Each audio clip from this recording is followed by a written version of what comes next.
In this episode of Book of the Beast, we're going to be going over Wazbom Blastajets. The Wazbom Blastajet was the new flyer added with Death from the Skies. And we're going to just go over the data slate here. So, first of all, it's the same stats of all the other orc flyers. BS2s, 10, 10, 10, 3 hull points, vehicle flyer. It does have the new rules for attack flyer, pursuit 4, agility 3. Unit composition 1-1 is Blastajet. War gear.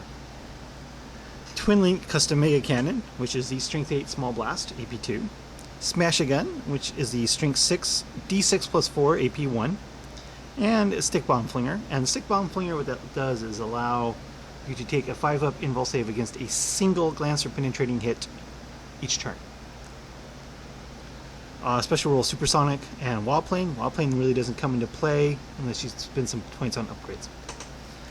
Git Blaster Turret. The weapons in the Git Buster Turret have the Interceptor special rule, which is okay, hypothetically, if another flyer is coming on to try and shoot you down, you can intercept it first.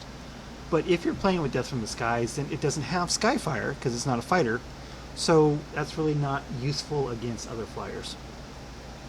And Rocket Boostas, which again does not come into play unless you're playing with the Death from the Skies rolls, which gives you extra pursuit. So let's talk about the options. May be upgraded to a flyer wing with up to 3 additional Wazbom Blastajets, so 125 points per model.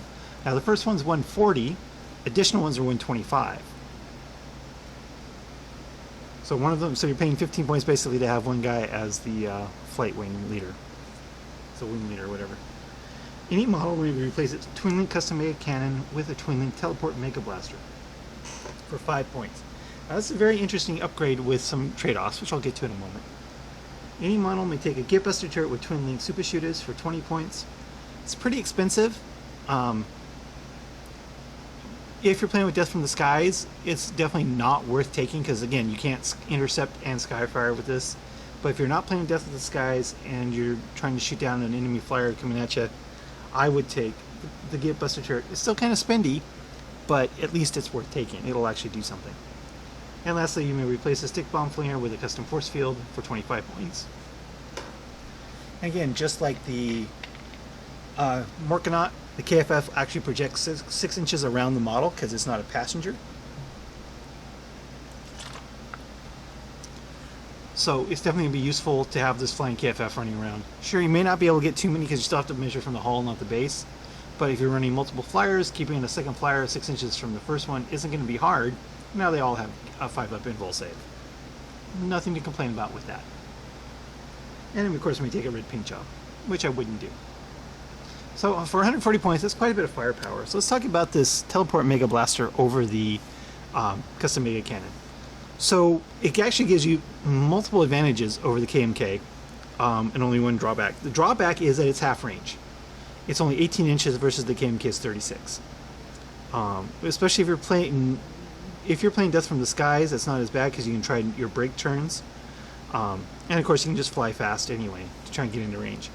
If you're not playing Death from the Skies, it could come into play more often than not. But the advantages it gives you is, one is that the Teleport Mega Blaster is an assault weapon as opposed to a heavy weapon like the KMK. So that means during your WA, you can actually fire 2 shots instead of 1. And again, it's still twin linked. And 2, it does not have Gets Hot, unlike the KMK. It's just Strength 8 AP2 Small Blast, and it's not Get Hot. And lastly, on a 6 to wound, it's an instant death wound, which again is not which could very well be useful. It also 6 is an auto pin, but against most things with a 6, you're going to pin anyway, except against AV-14, and you're probably not firing at an AV-14 anyway. So taking the Teleport Mega Blaster over the KMK is definitely a viable option, especially for 5 points. The advantages, I think, outweigh the disadvantage of the half range. Just getting rid of the Gets Hot alone is, I think, worth it. So the model itself is pretty cool. I mean, they've added a lot of stuff to it. They've added these rocket boosters to the wings, this thing in the nose here. Basically, is they've reboxed it and added a new sprue to the additional flyer sprue. So if you've put these flyers together before, you've just got another sprue in the box. Quite a bit of a price jump for that extra sprue. But just think of all the extra bits you're going to have no matter which flyer you build. Because the kit has the old kit plus the new sprue. So if you build one of the old versions, you're going to literally have the entire Blastajet sprue left over from that build. And if you build the other and if you build this one, you're going to have all the weapons and guns and bombs and the tails and everything from the original flyers. Because you know what, I really do like this twin tail quite a bit. I think it looks really awesome.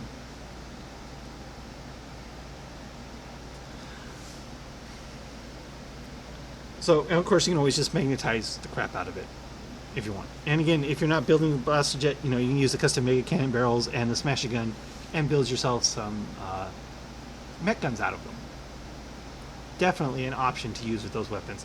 And you have the KFK bits to do whatever you want to. If you want to do a custom mech or something like that, custom Morkanaut, you have the KFF bits to do just that.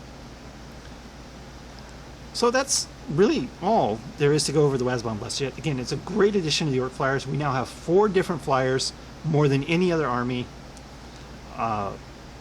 We've got all planes to fill all 3 roles: bomber, fighter, and attack flyer. If you're playing Death from the Skies, this gives you some great flying power, firepower, some good survivability with that KFF.